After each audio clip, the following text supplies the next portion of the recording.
మాజీ మంత్రి కేటీఆర్ మాట్లాడుతున్నారు, లైవ్ లో చూద్దాం. మేము అసెంబ్లీలో కూడా చూపెట్టాం. నర్సాపూర్ నియోజకవర్గంలో మా సునీతా లక్ష్మారెడ్డి గారు, మా ఎమ్మెల్యే గారు తీసుకొచ్చినారు. ఒక రైతు డిసెంబర్ 9 నాటికి ఆయనకు ₹1,00,000 రుణం ఉండేది. ఆయనకు నోటీస్ ఇచ్చారు. ఏమని? మీకు ఇప్పుడు రుణమాఫీ కావాలి అంటే మీరు డిసెంబర్ 9 నుంచి ఈ రోజు వరకు ఏదైతే ఇంట్రెస్ట్ జమ అయిందో, మిత్తి జమ అయిందో ₹9,000, అది కడితేనే మీకు రుణమాఫీ చేస్తాం. ఎవరి వల్ల అయిందండి ఈ జాప్యం? మీరే చెప్పారు కదా డిసెంబర్ 9 నాడు రుణమాఫీ చేస్తా అని. మరి డిసెంబర్ 9 నుంచి ఆగస్టు 15 దాకా ఆయన జాప్యానికి, ఆయన డీలేకి ఎవడు కడతాడు ఇంట్రెస్ట్? రైతు కట్టాలా, ప్రభుత్వం కట్టాలా? మేము ప్రభుత్వాన్ని అడిగినాం. దిస్ ఈజ్ యువర్ మిస్టేక్, ఇది మీ తప్పు, ఇది మీరు చేసిన జాప్యం, మీరిచ్చిన మాట మీరు తప్పుతున్నారు, కాబట్టి మీరే కట్టాలా అని చెప్పి అడిగినాం. అడిగితే సమాధానం లేదు, సమాధానం రాదు. మీరే కదా బిల్డప్ ఇచ్చింది, ఒక ఏడాది కడుపు కట్టుకుంటే 40,000 కోట్లు రుణమాఫీ చేయడం ఈజీ అని. మరి ఎందుకు కట్టుకోలేదు? ఇవాళ అడుగుతా ఉన్నాం. ఇంకొక మాట, అతిపెద్ద మోసం అని ఎందుకంటున్నా అంటే, బడ్జెట్లో చెప్పింది 26,000 కోట్లు అని, క్యాబినెట్ తీర్మానం 31,000 కోట్లు. మొదలు చెప్పింది 40, క్యాబినెట్ 31, బడ్జెట్లో 26.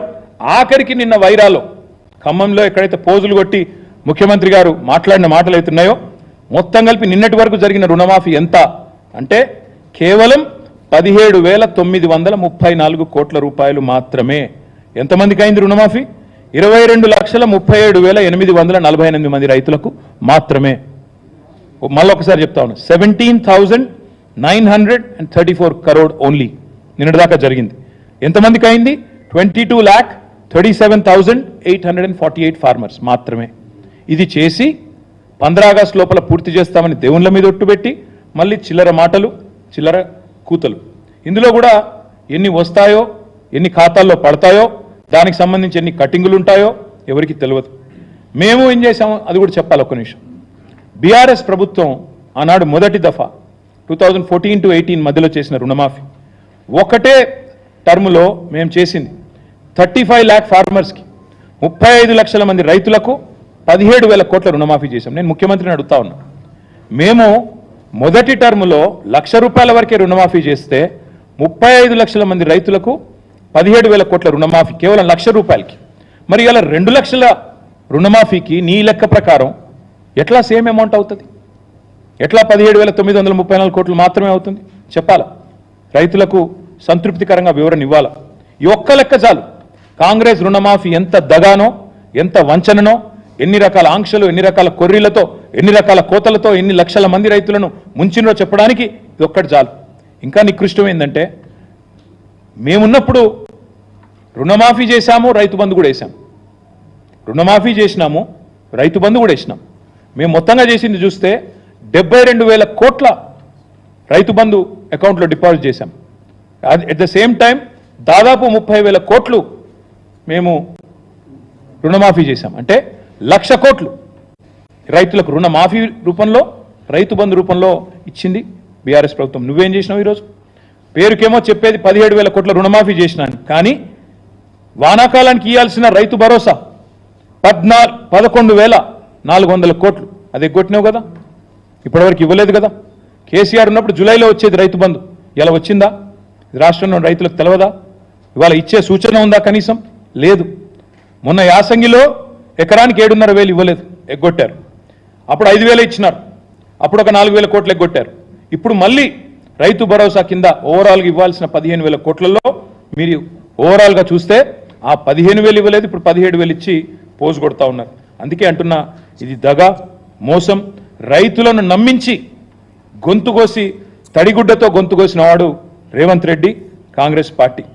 మేము ఇప్పుడే నేను చెప్పాను, రుణమాఫీ, రైతు బంధు కలిపి మేము ఇచ్చింది 1,00,000 కోట్లు 9.5 ఏళ్లలో. మీరు ఇవాళ ఇచ్చింది కేవలం 17,000 కోట్లు. ఈ లెక్క కరెక్టా కాదా చెప్పాలని చెప్పి నేను డిమాండ్ చేస్తా ఉన్నాను. చారానా కోడికి బారానా మసాలా అని తెలంగాణలో సామెత. ఇక దీనికి మళ్ళా ఇగో ఇంత పెద్ద ప్రకటనలు, మార్పు ప్రారంభమైంది, మన్ను ప్రారంభమైంది, ఇక దానికి మన ముఖార విందాలు, ప్రచారాలు, ఇదొకది. అంటే నవ్విపోదురు కాక నాకేమి సిగ్గని, ఏకకాలంలో రుణమాఫీ అని ఎవడన్నా 3 సార్లు ప్రకటన ఇస్తాడు నాకు తెలియక అడుగుతా. ఏకకాలంలో రుణమాఫీ అయితే ఏకకాలంలో ప్రకటన ఇవ్వాలి, ఒకటిసారి ఇవ్వాలి. 3 సార్లు ఒకటే దానికి. సినిమాలో చెప్పినట్టు నేను చెప్తే బాగున్నది ఇప్పుడు, కానీ అదే సినిమాలో చెప్పినట్టు పాత కూడా కొత్త సున్నం వేసినట్టు మళ్ళీ గదే పాత కూడా గదే కొత్త సున్నం. గతంలో అనుభవం ఉండి ఉంటుంది ముఖ్యమంత్రి గారికి. కాబట్టి ఇవాళ నీ అడ్డమైన ఫీట్లు చూసి Guinness book of world records వాళ్ళు కూడా ఆగమవుతున్నారు. అమ్మా ఇట్లా కూడా చేయొచ్చా, ఇన్ని రకాల మోసాలు చేయొచ్చా అని. అట్లాంటి పరిస్థితి ఉన్నది ఇవాళ. నేను ఇవాళ ముఖ్యమంత్రి గారు నేను ఒకటే అడుగుతా ఉన్నాను. నిన్న చాలా రంకెలేసినాడు, ఫ్రస్ట్రేషన్లో పాపం కొండలరెడ్డి గారి పర్యటన విజయవంతమైంది, రేవంత్ రెడ్డి గారిది ఆయనతో అయినట్టు లేదు. ఆస్ట్రేలియా పర్యటన కొండలరెడ్డి గారిది బాగా విజయవంతం అయినట్టుంది, చూస్తుంటే వర్కౌట్ అయినట్టుంది.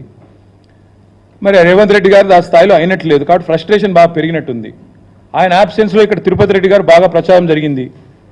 మరి కుటుంబంలో మిగతా సభ్యులు దూసుకొని పోతున్నారన్న బాధనా, లేకపోతే ఇక్కడ బట్టి గారు ఆయన లేనప్పుడు బాగా తిరిగిండన్న భయమా, లేకపోతే అధిష్టానం ఏమన్నా అదిలిస్తుందా అని, లేకపోతే ఇంకేమన్నా మాకు అర్థం కాల ఫ్రస్ట్రేషన్. ఆయన రంకెలు ఆవేశం చూస్తుంటే నాకు నిజంగానే డౌట్ వస్తున్నది. ఆయన మాట్లాడే మాటలు నిజంగా, ఎందుకంటే నేను అమెరికా పోయిండు వచ్చిండు 15 ఆగస్టు నాడు స్పీచ్ ఇచ్చిండు, నేను వింటా ఉంటే నిన్న ఏమైనా మంచి ముచ్చట్లు చెప్తాడేమో ముఖ్యమంత్రి అని. చాలా విచిత్రమైన విషయం చెప్పిండు. బాక్రా నంగల్ ప్రాజెక్టు తెలంగాణలో ఉంది, మాకు తెలియదు ఇన్ని రోజులు. మేము పిచ్చోళ్ళ లెక్క ఆడిపోతున్నాం ఉత్తర భారతదేశానికి, మాకు తెలిస్తే ఇక్కడికే పోతుంటే. ఇంత గొప్ప ముఖ్యమంత్రి మాకు ఇచ్చినందుకు కాంగ్రెస్ పార్టీకి ధన్యవాదాలు. ఎందుకంటే విచిత్రంగా ఉంది మాకు ఈ రుణమాఫీ విషయం. నేను అందుకే ముఖ్యమంత్రి గారిని సూటిగా సవాల్ చేస్తా ఉన్నాను. రేవంత్ రెడ్డి గారు నీకు చిత్తశుద్ధి ఉంటే నిజంగానే నువ్వు చెప్పిన మాటల్లో ఒక్క 1% నిజం ఉన్నా నీ నియోజకవర్గానికే పోదాం రా. సెక్యూరిటీ లేకుండా, భద్రత లేకుండా రా, మీడియాని తీసుకొని పోదాం. మీడియాని తీసుకొని మంచిగా లైవ్ టెలికాస్ట్ కిట్లను తీసుకొని పోదాం. నీ కాన్స్టిట్యున్సీకి పోదాం. ఊరు కూడా నీ ఇష్టం, మండలి నీ ఇష్టం, ఊరు నీ ఇష్టం. రైతు వేదికలు కట్టిండు కేసీఆర్, మంచిగా రైతులను కూర్చోబెట్టు. ఒక్క రైతు వేదికలో నన్న రైతులు కనుక 100% రుణమాఫీ అయిందంటే నేను అక్కడే నా రాజీనామా పత్రం స్పీకర్ గారికి పంపిస్తా, రాజకీయం వదిలేసి శాశ్వతంగా ఇంట్లో కూర్చుంటా.